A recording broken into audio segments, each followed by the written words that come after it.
Good evening. I'm Nima, and this is Forum Daily for Thursday, August 25th. We begin tonight with Canada's efforts to beef up Arctic security amid a growing Russian presence there. NATO Secretary General Jens Stoltenberg arrived in Canada today to discuss this. He joined Prime Minister Justin Trudeau in a tour of a military radar site in Cambridge Bay, Nunavut. Senior Canadian and NATO officials say the visit is meant to highlight the region as a security priority. This comes in light of Russia's invasion of Ukraine and issues related to climate change. Rapidly accelerating melting in the Arctic means that the area is more accessible to allies and to enemies. Meanwhile, Russian President Vladimir Putin has ordered his military to beef up its armed forces. He wants to increase its size by 137,000 to a total of 1.15 million soldiers. The move appears to be an effort to replenish forces that have sustained heavy losses in the war with Ukraine. Mr. Putin's decree does not say whether the increase would be accomplished by expanding the draft, recruiting more volunteers, or both. The Kremlin has said that only volunteer contract soldiers take part in what it calls the special military operation in Ukraine. Back at home, the number of Canadian job vacancies reached a new high in June. Statistics Canada says the number of job vacancies increased for a third straight month in June. This to a record of just under 1,039,000. Now that's up 3.2% from May. The agency says the job vacancy rate in June also increased to 5.9% from 4.9% a year earlier. StatsCan says the biggest jump in job vacancies came in the healthcare and social assistance sector, which were up 40.8% from June 2021. All right, well, south of the border, the U.S. economy shrank at a 0.6% annual rate from April through June. It's a slight upgrade from the U.S. Commerce Department's initial estimate of 0.9%, and it also marks a second straight quarter of economic contraction. This meets one informal sign of a recession, but most economists doubt that the economy is in or on the verge of a recession, with strong hiring and low unemployment rates. The federal government is investing $60 million to help people with learning disabilities stay in the workforce. The money will go to 17 organizations across the country that help in this sector. Employment Minister Carla Qualtrough made the announcement today in Charlottetown, PEI. Ms. Qualtrough says the money will be distributed through the Skills for Success program, which helps people develop abilities like reading and writing. The program also addresses training needs, particularly for underrepresented groups in the workforce, which includes Indigenous peoples and racialized Canadians. Doctors across the country are reporting worsening mental health. A new survey suggests the well-being of physicians across Canada has significantly decreased. This comes as many doctors are reporting poorer mental health than before the COVID-19 pandemic. 53% of respondents to the Canadian Medical Association's National Physician Health Survey reported symptoms of burnout. Now, this includes emotional exhaustion. The survey suggests that 1/4 of respondents were experiencing severe or moderate anxiety, and almost half of the respondents were struggling with depression. Meanwhile, Canadian researchers are alarmed by a rise in the number of kids hospitalized for accidental cannabis poisonings. They are calling for restrictions on edibles. A study published in the New England Journal of Medicine found cases among children younger than 10 rose 6-fold between 2015 and 2021. It notes a significant spike after edibles such as THC-infused gummies, chocolates, and baked goods were approved for sale in 2020. An expert is urging Canadian universities and colleges to raise awareness about the risks of monkeypox. This comes as students prepare to come together this fall. University of Manitoba virologist Jason Kindrachuk says schools should be proactive about preventing the spread of the virus. He says monkeypox can spread to anyone through extended close contact, and students could face an elevated risk. This comes as back-to-school season brings crowded social events and cramped living quarters. Universities in Ontario and Quebec, where the majority of Canada's monkeypox cases have been detected, say they're taking steps to manage the risks of the disease. The first round of the CP Women's Open gets underway at the Ottawa Hunt and Golf Club today, and Brooke Henderson of Smith Falls, Ontario, is the star attraction. She is ranked number 5 on the LPGA Tour and has won twice this season. This includes the Evian Championship for her second major title. Vancouver's Lucy Lin, at 12 years old, will become the youngest player to compete in the event.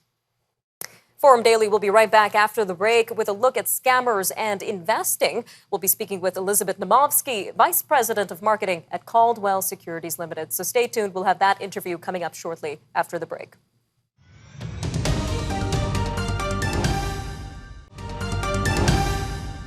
Scammers continue to try to take advantage of already cash-strapped Canadians following the economic impacts of the pandemic, inflation, and rising interest rates. From phone calls using real Canadian phone numbers to text messages claiming to be from your bank, scam tactics continue to evolve and to become even more difficult to identify. This comes as some Canadians are desperately looking for financial relief after a tough 2 years, which makes contact with scammers all the more dangerous at this time. Meanwhile, some people are looking for alternate ways to make some extra cash by investing in assets or selling things that they no longer need. But how can you stay safe while handling your money in a world all too eager to take it from you? Well, joining us now to talk more on this is Elizabeth Naumovski, Vice President of Marketing at Caldwell Securities Ltd. Elizabeth, welcome to Forum Daily. Thank you so much, Nima. So good to be here today. Now, as we mentioned, there's a lot of Canadians out there in debt. They're looking to make some more money quickly, and that's completely understandable. But what are some investment red flags they should look out for? You know, it's interesting that you say this because there are three things that people are dealing with right now. Inflation, which you've talked about so many times, interest rate hikes, which you've talked about, and the recession. People are talking about it, whether we're there or not doesn't matter, but it's a fear factor. So what happens when people are thinking that they need to make some extra cash fast? So they will talk to different people and try to invest in something that will give them very, very high returns for very low risk. Now, we all know that investing, there is risk involved, but if it sounds too good to be true, it really is, because there's no way you can get very high return with very low risk. The other thing too is you should make sure that the person is actually registered and the firm is registered. And there is a registration for that. It's called NRS, the National Registry System. And you can actually look up every firm and every person, every investment advisor to make sure that they are actually who they are. And, you know, it's one of those things where don't email an advisor or anyone like that through their Gmail account, their Yahoo account, their Hotmail account. Email and contact them through their work email, their work number, not WhatsApp, because during COVID, a lot of different firms have had their logos stolen, and there have been fraudulent websites. So what happens is the fraudulent websites, they want you to reach out to them through WhatsApp. They want you to invest with either crypto or your credit card. And that's not the way to invest. You're supposed to invest with your hard-earned money so that it's there for your future and it's there for your retirement. Some other red flags too is if anyone says to you, you know, this is an exclusive deal just for you. Well, if you're investing, you're investing. It's the same for everybody. There's no exclusive deal. If somebody's pressuring you and saying you need to get to this really, really quickly, you need to get to it now, make a decision quickly, that's not a way to invest either. So, you know, take a look at those and protect yourself. Some important information to consider there, Elizabeth. Now, what about selling your items online? We know a lot of people are considering selling stuff during a secondhand economy. What are the safest ways to go about this? So, Nima, did you know that if you are trying to sell something on one of the marketplaces online, you can actually go to a police station and they have a safety zone. They have a buy and sell safety zone so that you can meet that stranger. You remember, as children, we were told not to talk to strangers, and here we are interacting with them now. So you can meet a stranger, buy or sell whatever item it is, but you're in a safe area. And one of the key things to think about too is, if that person doesn't want to meet you in a police station, that's a red flag. If you are going to meet somebody, do it during daylight. Bring a friend. Don't bring any valuables with you. Make sure you are in an environment where, you're surrounded by other people and you're not in a back alley somewhere by yourself giving somebody, cash and then they take off with it. Some important information there, Elizabeth. Now let's jump to one of the most recent scams we've been hearing about. You've actually experienced this scam, a radar speeding texting scam. So tell us a little bit about what happened there. Yeah, so I was, looking through Twitter and the news, and the city of Toronto and the Toronto Police Department had put out some warnings to people. And yes, the slides that you showed ahead just before the interview are actually slides that text that I had received. So there are a lot of these cameras throughout the city, and I'm sure there are everywhere else throughout our country as well.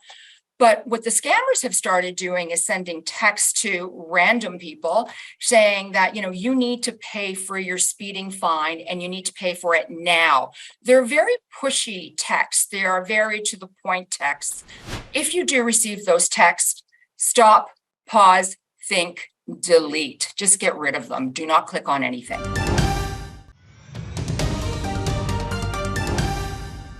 Hundreds gathered on Parliament Hill dressed in blue and yellow on Wednesday to celebrate Ukraine's Independence Day. The Ukrainian Canadian Congress says since the beginning of Russia's genocidal war against Ukraine, the Ukrainian Canadian community has stood with its brothers and sisters in Ukraine. Parliament was lit in blue and yellow as Canadian politicians and diplomats praised the courage of Ukrainians. This comes as Ukrainian officials say the death toll from a Russian rocket attack on Independence Day has risen to at least 25. Well, joining us now to discuss the significance of Ukraine's Independence Day amid the war is Ihor Michalchyshyn, the CEO and Executive Director of the Ukrainian Canadian Congress. Sir, welcome to Forum Daily. Thank you for the invitation. Now, this is the first Independence Day celebration since the Russian invasion of Ukraine, the current one. So what is the significance of this Ukrainian Independence Day in particular? It's a bittersweet day. It's not a day of celebrations like we would usually have. It's a day of remembering the sacrifices of the thousands of military and civilian casualties that we've seen. It's a day for those millions who have fled their homes, both within Ukraine and to Europe, and those who've come to Canada. It's a day of reflection and solidarity with those people about the longing they have to go home, the longing they have for peace, but also the worry and the worry they have about their relatives and friends that are still fighting. So it's a complicated day, but it is a day for us to gather. We've gathered, you saw some of the pictures there, right across Canada. We had, I would say, probably dozens and dozens, probably more than 60, maybe more than 100 communities that had gatherings across Canada. And we saw a lot of bold promises being made by our NATO officials, or NATO allies, rather. So we heard Biden promise $3 billion to support Ukraine, and Canada pledged $3.85 million. What are your thoughts on Canada's response so far in supporting Ukraine during the war compared to other countries?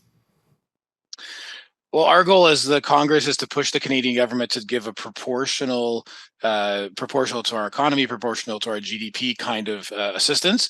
So we certainly were very impressed with the American and British and German pledges, I would say, for the future. Those are pledges and promises about what will happen in the future.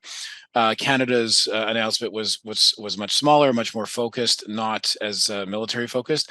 We do know that Canada over the last 6 months has given about $600 million in military assistance, which is not insignificant, which is quite a shift in policy and quite significant in terms of what Ukraine is asking for. So that's something we need to remember.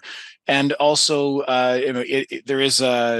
there is about 45 countries that are working to support Ukraine. And so each country has its own capacity. We know Canada doesn't have a huge defense industry or capacity or stockpile. And so each country, I believe, is working together cooperatively with Ukraine to give what makes most sense and what we have on hand. So, for example, the light armored vehicles that Canada had in London, Ontario, are the things that were announced a month or two ago. Now, meanwhile, we know Canada has welcomed thousands of Ukrainian immigrants during the war. So what have you been hearing from them in terms of the support that they received from Canada so far? Yeah, there are about 60,000, I believe, who have arrived since January through both the Canada Emergency Visa and other visa programs. They've settled right across Canada, many in Ontario, obviously just kind of proportionate, but we've seen people going to smaller rural communities across Canada. We've seen the East Coast, the government of Newfoundland and others have been very actively recruiting people. So it's really right across Canada. What we've heard from them is they are relieved to be somewhere safe. Most of them are families with young children, and so they're really relieved not to have to worry about imminent death from missiles and soldiers and bomb threats and these kind of things. That it's a relief to be here. They are trying to learn how Canada works, right, with our employment system, our health system, our school systems. A lot of these systems are from the provinces, and so the whole concept of how Canada is structured to them is very different. And so we've spent a lot of time helping people kind of navigate through systems. And I think they're just overwhelmed by the generosity that we've seen from Canadians. People have donated across Canada, from homes, furniture, cars, food, you name it. Every community has a storefront that is sort of sharing clothing and toys and those kind of things. So they're just really overwhelmed by the sincerity and generosity of not only Ukrainian Canadians, but actually all Canadians from all communities that are helping them. Well, that's really good to hear. All right, Mr. Michalchyshyn, we are out of time, but thank you again for your time today on Forum Daily. Thank you very much. Stay with us. Up next, we get a major look at the developments in the markets with Forum Daily's weekly market update featuring Catherine Murray. Up next.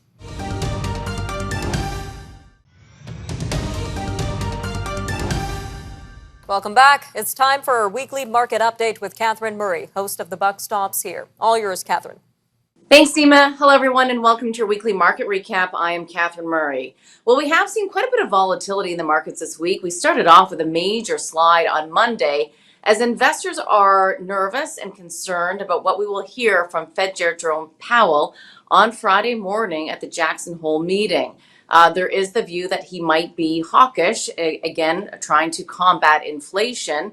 And the market really sold off on the back of that news to such a degree that we've actually now found some stabilization as investors believe that the risk of a hawkish stance from Fed Chair Jerome Powell is priced into the market.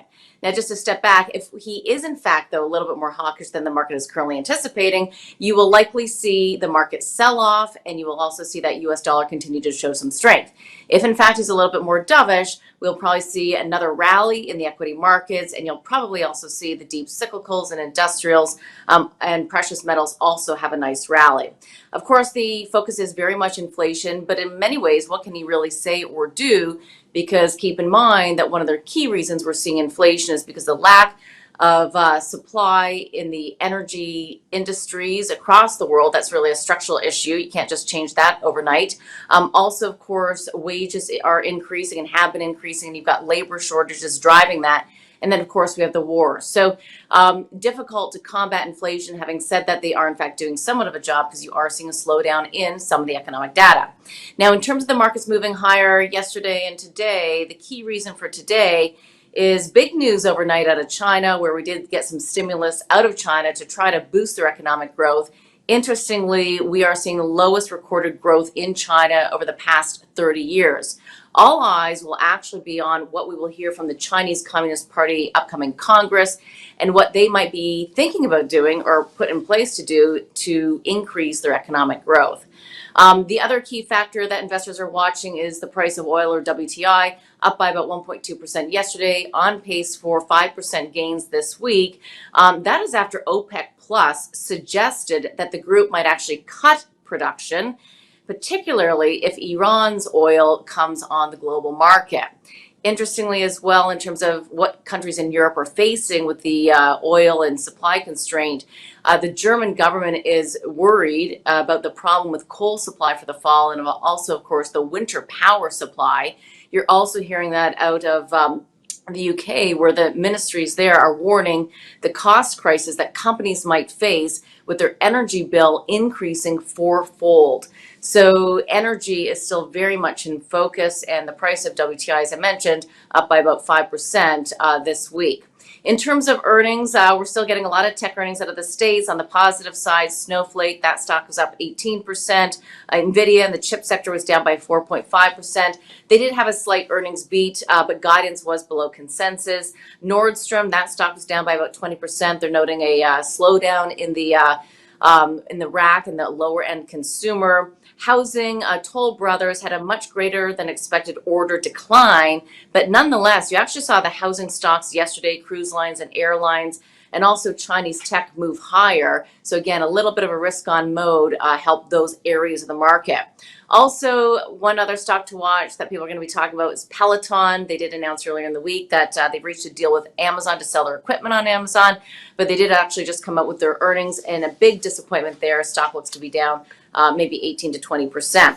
Away from that, as we look at the Canadian markets, we are pointing to a higher session today, following a higher session yesterday, but marginally so. We're not seeing big moves here in the Canadian market.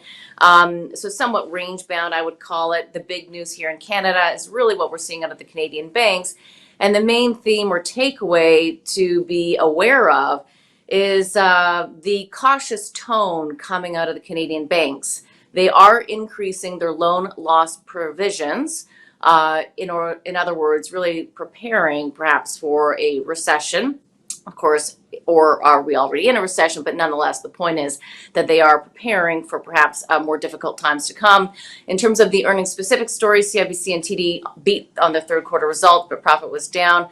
And again, continuing the trend of a little bit more of a cautious outlook. We also saw RBC and Scotia report their numbers earlier this week, and the stocks actually traded lower, so somewhat underwhelming to the broader investors out there. But again, a lot going on in the markets, a little bit of a quiet time from a headline perspective in terms of moving the stocks. All eyes on the U.S. Federal Reserve tomorrow at Jackson Hole. Nima, I'll leave it there. Back to you. All right, thanks for that, Catherine. For more on the markets, be sure to tune in to The Buck Stops Here. All right, I'm Nima Rajan, and this was Forum Daily. Thanks for joining us today, and we'll see you again next time. Take care, Canada.